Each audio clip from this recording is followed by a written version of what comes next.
우리 수영로 교회, 부산에 있는 수영로 교회에서 섬기고 계시는 우리 조은상 목사님께서 주님은 왜 풍랑 속에서 주무시고 계실까라는 제목으로 말씀을 전해 주실 때 하나님의 큰 은혜 받기를 바랍니다. 나오실 때 우리 목사님 보내주신 하나님께 또 감사와 영광, 또 환영의 박수 드리겠습니다.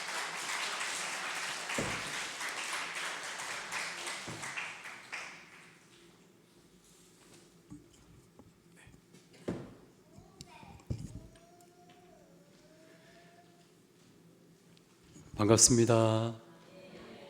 할렐루야. 정말 귀한 단위에서 하나님의 말씀을 나눌 수 있도록 허락해 주신 담임 목사님, 당회원, 그리고 우리 성도 여러분께 먼저 감사드리고 무엇보다 하나님께 감사드립니다.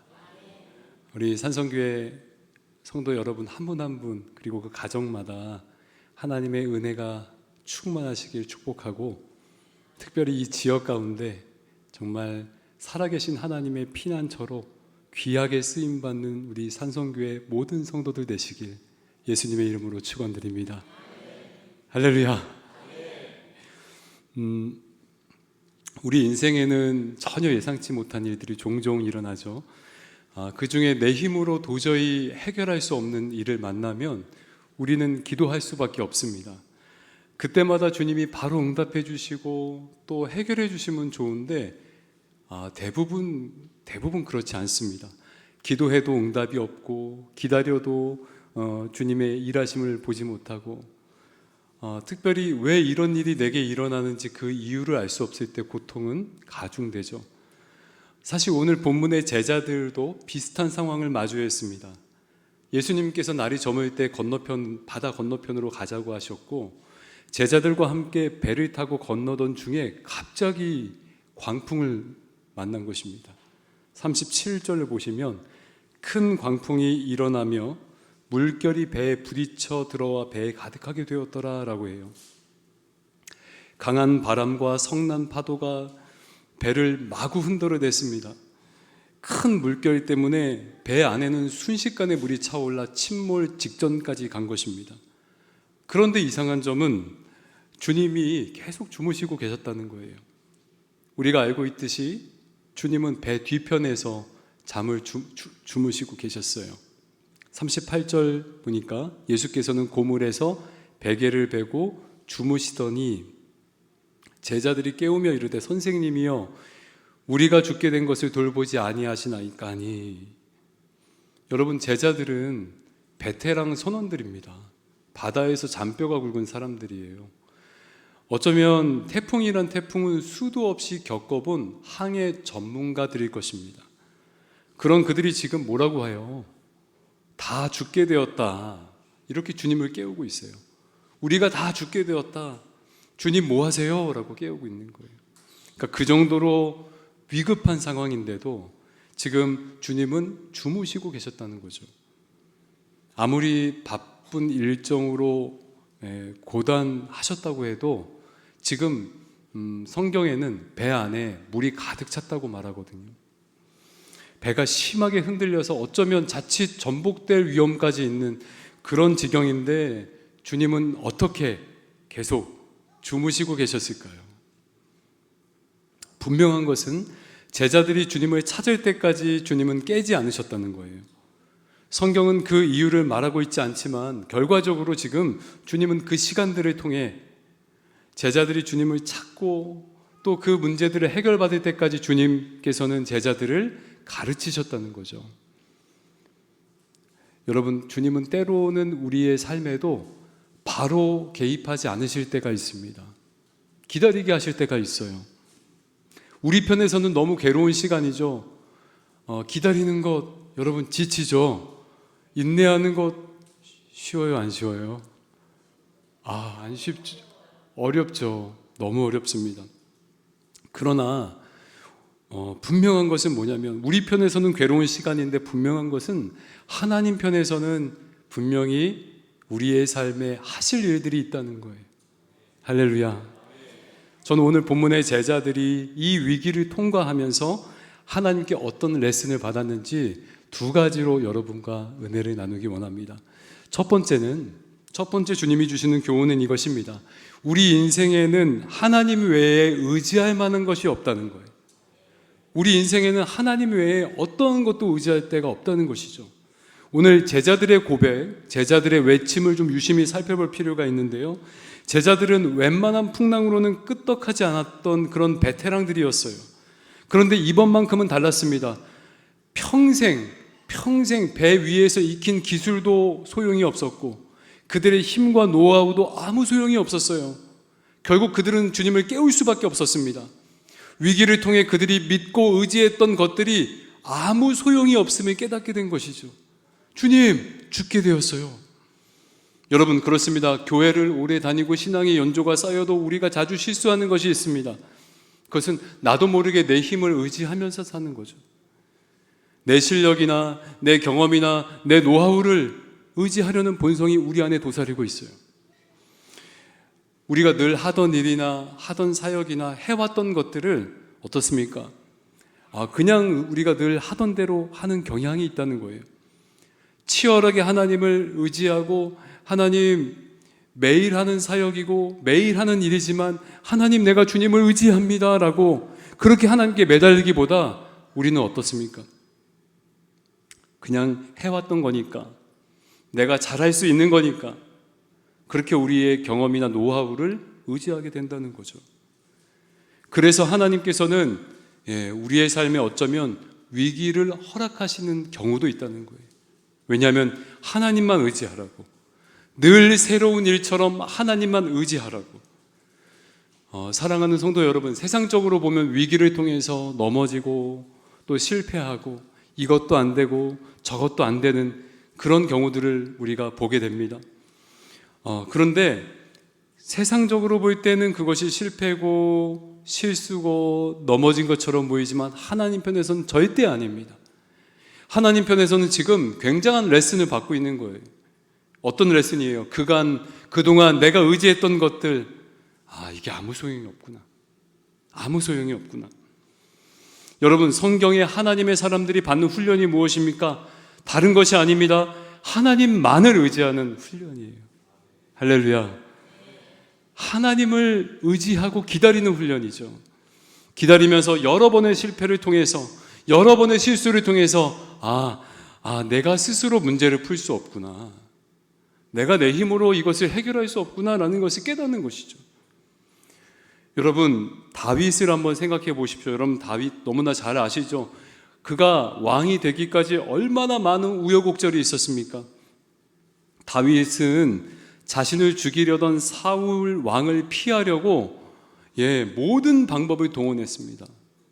모든 방법을요. 높 땅에 있는 성소로 피신도 해보고 또 그 성소에 있는 제사장의 골리앗의 칼을 달라고도 해보고, 왜냐하면 그 칼이 자신을 지켜줄 것만 같았으니까요.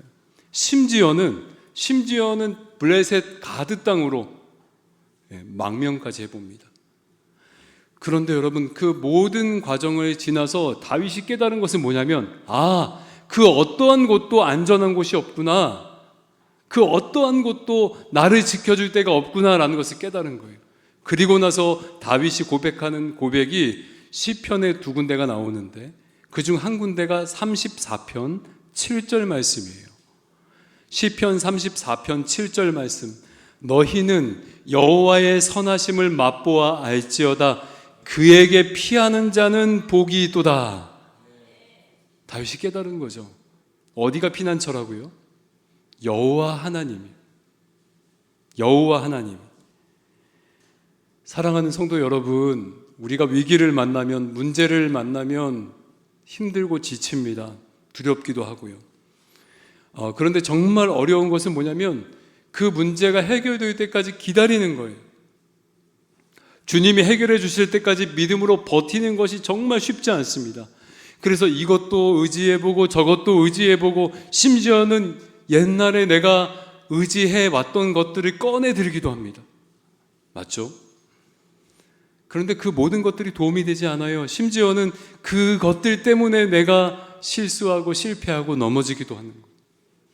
여러분, 오히려 그 실패와 넘어지면 여러분 너무 실망할 필요가 없어요. 하나님께로 가까이 가는 과정인 줄 믿습니다. 오직 하나님만 의지하는 데까지 내가 나아가는 과정이라는 거예요. 위기 속에서 넘어지고 실패해도 그 모든 과정이 하나님께 가까이 가고 있음을 믿으시길 축복합니다. 주님은 여기 성도 여러분들을 너무 사랑하셔서 하나님만 의지하는 그 복된 자리로 분명히 인도하실 줄 믿습니다. 이처럼 제자들은 지금 자신이 붙잡아 왔던 것들이 아무 소용 없음을 철저히 배우게 되었습니다. 그러나 주님께서는 제자들에게 주시려던 교훈이 이것만이 아니에요. 여기서 끝나지 않습니다. 하나님 외에는 의지할 것이 없다는 것은 믿음의 출발점이지 완성이 아니에요. 오늘 예수님은 제자들이 하나님이 어떠한 분이신지 아는 데까지 나아가길 원하셨어요. 그래서 두 번째 레슨, 두 번째 교훈으로 이어집니다. 여러분, 오늘 주님이 그런 상황, 그런 위급한 상황에서 잠을 깨지 않으셨다면 아마 제자들의 이 반응을 이끌어내기 위해서였을 거예요. 만약에 일부러 깨지 않으셨다면. 어떤 거냐면, 우리가 죽게 된 것을 돌보지 않습니까? 우리가 죽게 된 것을 돌보지 않습니까? 38절에 나오죠. 그러니까 당시 제자들에게 예수님은 어떤 분이신 거죠? 죽게 된 것을 돌보지 않는 분이라는 거예요. 그 당시, 그 현장에서는. 제자들은 그간 예수님과 동고동락하면서 여러 일들을, 또 여러 기적들을 행하셨습니다. 그리고 제자들은 그것을 바로 앞에서 목격했습니다. 바로 앞에서요. 사람들을 돌보시는 그 역사적인 현장에 있었어요, 함께. 그러나 그것이 제자들의 믿음은 되지 못했던 거예요.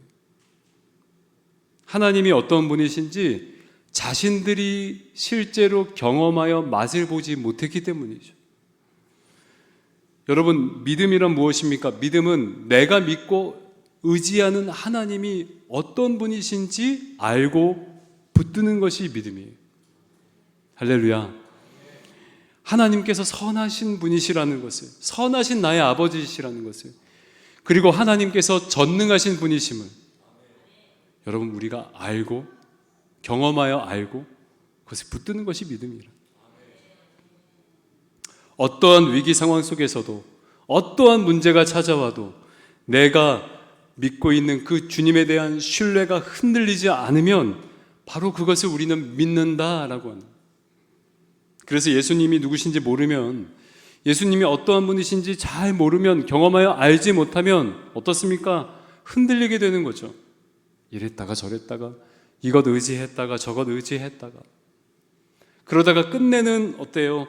결국에는 두려움과 의심 속에 살게 되는 거예요. 여러분, 지금 배 안에 있는 제자들의 상태는 어떻습니까?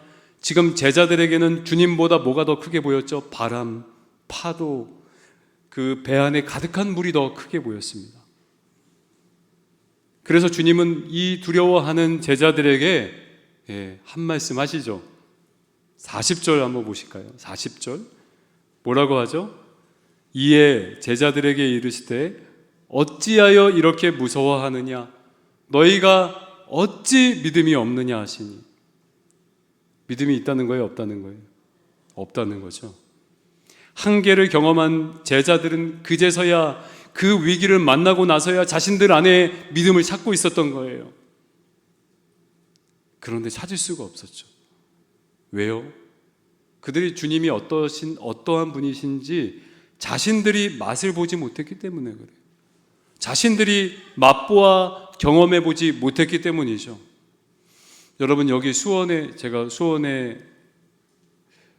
처음 와봤습니다. 수원 옆에 평촌에서는 좀 살았는데 부산에서 왔거든요. 근데 수원엔 처음 와봤어요. 수원에 맛집이 많죠. 왕갈비인가요? 그거 뭐 맛있는 데 있죠? 전 알고 있어요. 그런데 맛보지 못했어요. 여러분, 아무리 좋은 음식점이 있고 또 거기를 너무나 잘한다고 해도 그곳에서 내가 맛을 보지 못하면 그 음식점을 아는 거예요? 모르는 거예요? 모르는 거죠. 모르는 것입니다. 전 몰라요. 모르는 것입니다. 마찬가지죠. 하나님에 대해서도 마찬가지입니다. 여러분, 우리는 지금 좋은 설교를 너무나 많이 들을 수 있는 시대 속에 살고 있습니다. 딸깍 하면은 설교들이 흘러나와요. 언제든지 들을 수 있습니다. 그런데 내가 좋은 설교를 많이 듣는다고 그것이 내 믿음이 되는 것은 아니라는 거예요. 어떤 말씀이든 내가 순종하여 하나님의 역사를 경험할 때 그것이 내 믿음이 되는 거예요. 그 말씀에 순종하여 하나님이 일하시는 것을 맛보아 경험해야 그것이 내 믿음이 된다는 것이죠. 그래야 위기 속에서도 흔들리지 않을 수 있다는 거예요. 여러분, 지금 이 상황을 한번 상상해 보십시오. 지금 유일하게 지금 막 배는 흔들리고 그 안에는 아디교환의 상태입니다. 그런데 그 안에서 유일하게 흔들리지 않는 분이 있어요. 누구죠? 심지어는 잠까지 주무세요. 잠까지 주무세요. 여러분, 제가 배를 타볼게요? 안 타볼게요? 저희 교회 바로 앞에 조그만 선착장이 있고 낚시 체험할 수 있는 배를 언제든지 탈 수 있습니다. 그런데 여러분, 이 배가 아주 살짝만 바람이 불어도 흔들리는데 그 등치 큰 목사님들이 다 나가 떨어지. 엄청나더라고요. 근데 지금 광풍을 마주한 이 배 속에서 예수님은 잠을 주무시고 계셔요. 흔들리지 않고 평안하고 고요하시다는 거죠. 사랑하는 성도 여러분, 아무리 강력한 위기를 우리가 마주해도 주님 안에 있으면, 흔들리지 않는 주님 안에 있으면 우리도 흔들리지 않을 수 있음을 믿습니다. 할렐루야. 예수님이 드디어 바람과 바다를 잠잠하게 하셨죠. 다른 것도 아니고 말씀 한마디로 잠잠하게 하셨습니다. 그러자 모든 상황뿐만 아니라 제자들의 내면도 고요해졌어요. 오히려 제자들이 두려워하면서 이렇게 고백합니다. 41절, 그들이 심히 두려워하여 서로 말하되 그가 누구이기에 바람과 바다도 순종하는가 하였더라. 아멘. 이게 핵심 구절이니까 함께 읽어볼까요? 같이 읽습니다. 시작. 그들이 심히 두려워하여 서로 말하되 그가 누구이기에 바다도 순종하는가 하였더라. 아멘. 제자들은 위기를 잠재우시는 주님을 보면서 심히 두려워했다라고 말해요. 심히 두려워했다. 이젠 두려움의 대상이 바뀐 것이죠. 지금 그들이 바람과 바다를 두려워하다가 지금 주님을 두려워하기 시작했습니다. 그들이 두려워한 이유가 무엇일까요? 아마 시편 구절들이 떠올라서였을 거예요. 그 중에 하나는 시편 107편 29절 말씀이죠. 여호와께서 폭풍을 그치게 하사 그 물결도 잔잔하게 하시는도다. 아멘. 여호와께서 폭풍을 그치게 하사 그 물결도 잔잔하게 하시는도다. 제자들은요, 위기보다 크신 하나님을 알게 되고 그 하나님 앞에서 두려워 떨게 된 거예요. 하나님을 경외하게 된 것입니다. 드디어 알게 되었어요. 예수님은 다른 일을 돌보시는 분이 아니라 바로 나를 돌보시는 하나님이시구나. 예수님이 참된 하나님이시구나. 주님은 위기 속에 나를 내버려 두시는 분이 아니라 바람과 바다도 잠재우시면서까지 나를 돌보시는 분이시구나. 맛보아 알게 된 것이죠. 여러분, 주님은 제자들을 그리고 우리들을 돌보지 않는 분이 아니십니다. 지금 응답이 없다고, 지금 많이 기다려야 한다고 주님은 우리를 돌보지 않는 분이 아니시라는 거예요. 주님은 온 세상, 아니 자연 만물까지도 말씀으로 다스리시고 돌보시는 분이신 줄 믿습니다. 바로 그 주님이 지금 제자들과 함께 있고 저와 여러분 그리고 산성교회와 함께 계신 줄 믿습니다. 제가 목회자의 길을 걷게 된 이유이기도 한데요, 저도 광풍 속에서 갑자기 만난 위기 속에서 하나님이 어떠한 분이신지 경험하게 된 일이 있습니다. 제게는 연년생 동생이 한 명 있습니다. 저와는 다르게 키도 크고 눈도 크고 잘생기고 아주 실력도 좋은 친구였습니다. 그런데 20여 년 전 대학 졸업을 앞두고 뇌암 말기 판정을 받은 거예요. 정말 그 암이 너무나 커가지고 굉장히 그 병원 사람들도 놀랐죠. 저희 가정은 큰 문제 없이 평탄하게 믿음 생활을 하던 가정이었습니다. 그런데 갑자기 예상치 못한 그런 광풍이 불어닥친 것이죠. 암이 너무 크고 예후가 좋지 않은 종류라서 병원에서도 이것저것 다 최선을 다해본다는 입장이었습니다. 외과 수술 17시간의 외과 수술을 했고요. 항암 치료 17번, 그 다음에 방사선 치료를 수도 없이 많이 했습니다. 젊으니까 다 해볼 수 있었겠죠. 개인적으로 그 시기에 저도 이 제자들처럼 얼마나 많이 하나님께 부르짖었는지 모릅니다. 하나님, 죽게 된 것을 왜 돌보지 않습니까? 왜 우리 가정에 이런 일이 있습니까? 그런데요, 여러분, 하나님은 돌보지 않는 분이 아니셨어요. 주님은 당시 얼마나 많은 하나님의 사람들로 말미암아 제 동생과 저희 가정을 돌보셨는지 모릅니다. 당시 출석하던 교회에 속한 공동체의 많은 지체들 또 재직들 통해서 얼마나 많은 사랑의 빛, 기도의 빛을 줬는지 모릅니다. 정말 많이 찾아오셨어요. 그 당시 항상 제 동생의 안부를 묻고 또 제 동생과 저를 계속 관심을 가져주시고 기도해 주시고 또 찾아와 주시고 이렇게 저를 돌봐주신 분이 계세요. 우리 그 공동체의 리더 형님이셨는데 바로 이 산성교회 담임 목사님이십니다. 얼마나 많이 돌봄을 받았는지 제가 목회자의 길을 걷게 되었어요. 할렐루야.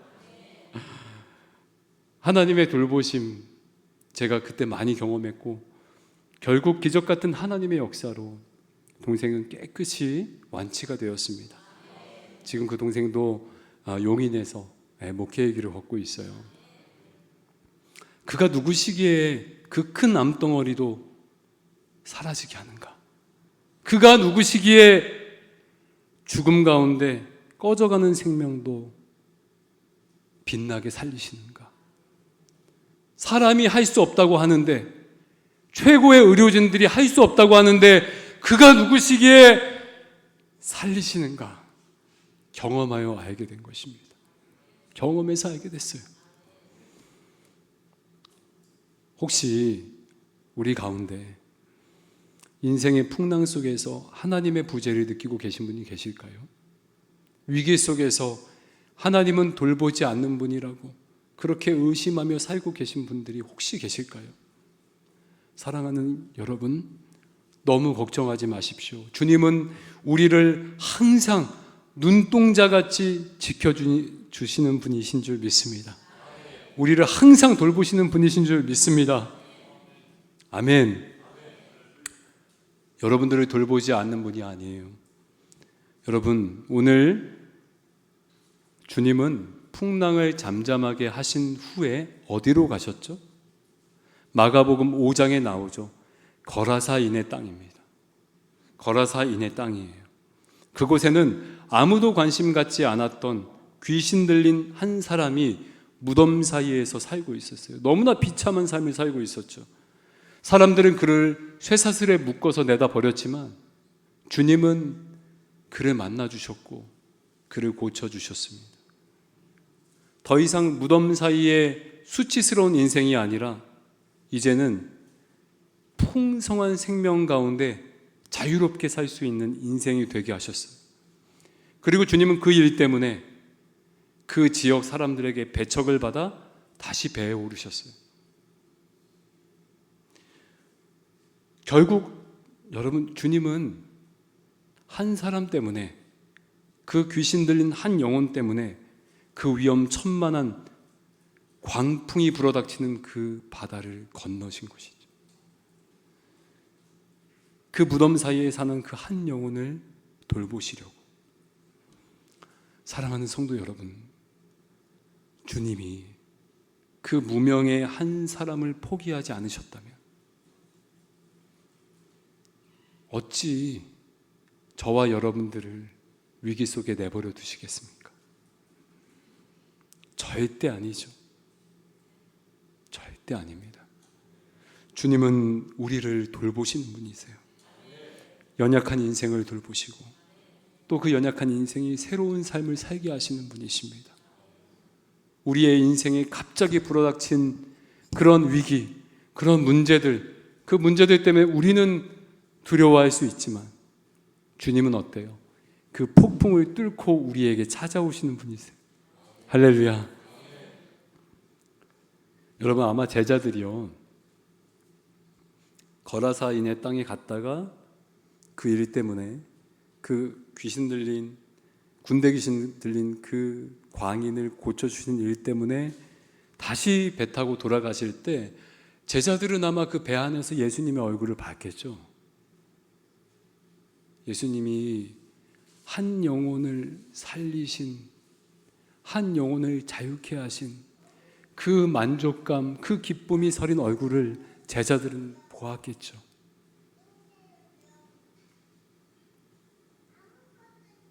여러분, 그러므로 위기 속에서도 주님을 신뢰하고 기다리십시오. 주님이 어떠한 분이신지 떠올리고 다시 그 주님을 붙드십시오. 여러분, 은혜의 되새김질을 해보십시오. 아마 저보다 여러분들이 더 많이 하셨을 것 같아요. 내가 어떻게 은혜 받았는지, 내가 어떻게 하나님을 경험하여 알았는지, 그 하나님이 어떠한 분이신지 여러분들 삶이 어려울 때 떠올려 보십시오. 다시 되새김질하고 그 하나님을 붙드십시오. 그러면 주님이 여전히 우리의 삶에 일하시고 여전히 우리의 삶을 돌보고 계신 것을 알게 하실 줄 믿습니다.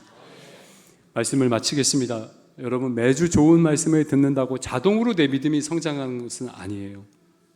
믿음은 결국엔 말씀에 내가 순종할 때 일어나는 하나님의 역사를 경험하는 데서 자라고 깊어지는 줄 믿습니다.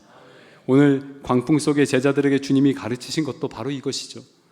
즉시 개입하지 않으셨지만 제자들이 의지하던 것들을 하나둘 내려놓게 하셨어요. 동시에 하나님이 어떠한 분이신지 그들이 경험하여 알게 하셨습니다. 여러분, 우리의 삶에서 만나는 위기도 마찬가지죠.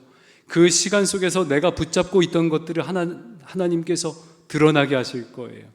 그리고 주님이 어떠한 분이신지, 어떻게 우리를 도우시고 인도하시는지 주님이 경험하여 맛보아 알게 하실 줄 믿습니다. 주님은 우리를 돌보지 않는 분이 아니세요. 오히려 자기 자신을 돌보지 않으면서까지 우리를 아끼시고 사랑하시는 분이십니다. 그리고 여러분, 한 가지 더 기억해야 될 것이 있다면 하나님께 돌봄을 받은 사람은 결국에는 다른 사람들을 돌보는 자리로 나아가게 된다는 거죠. 여러분, 주님의 돌보심을 받은 경험한 이 제자들이 나중에 어떻습니까? 초대교회 공동체로 서로를 돌보는 그러한 일들을 하게 되죠. 하나님의 돌보심을 경험한 사람들은 결국 누군가를 세우고 누군가를 돌보는 사명의 자리로 나아가게 된다는 거예요. 저 역시 목회 현장에서 지금도 주님이 나를 돌보고 계시는구나, 나를 계속 지켜보고 계시는구나, 이것을 경험할 때 내가 누군가를 또 돌보고 또 섬길 수 있는 여유가 생기더라고요. 아마 위로부터 우리가 사랑과 돌봄을 위로부터 충분히 받아야 또 우리가 돌봄이 절실한 사람들에게 눈길이 가는 것이겠죠. 아마 여기 계신 성도분들, 성도 여러분들도 마찬가지일 줄 믿습니다. 내가 주님의 손에 붙들려서 살아간다는 확신과 믿음이 깊어질수록 정말 돌봄이 필요한 누군가에게 자연스럽게 마음이 흘러가게 되는 것을 여러분들 경험하실 줄 믿습니다. 그렇게 마음이 흘러가면 또 어떻게 됩니까? 위로부터 또 채워지는 거죠. 사랑하는 산성교회 성도 여러분, 이번 한 주도 우리를 돌보시는 선하신 아버지와 동행하시길 간절히 축복합니다. 그리고 주님과 동행하면서 돌봄이 필요한 다른 누군가에게도 여러분들이 아버지의 손길이 되어주시길 간절히 축복합니다. 그래서 산성교회가 하나님의 돌보심을 실천하는 이 지역 가운데 하나님의 돌보심을 실천하는 사랑이 넘치는 교회가 되시길 예수님의 이름으로 축원드립니다. 우리 같이 기도할까요?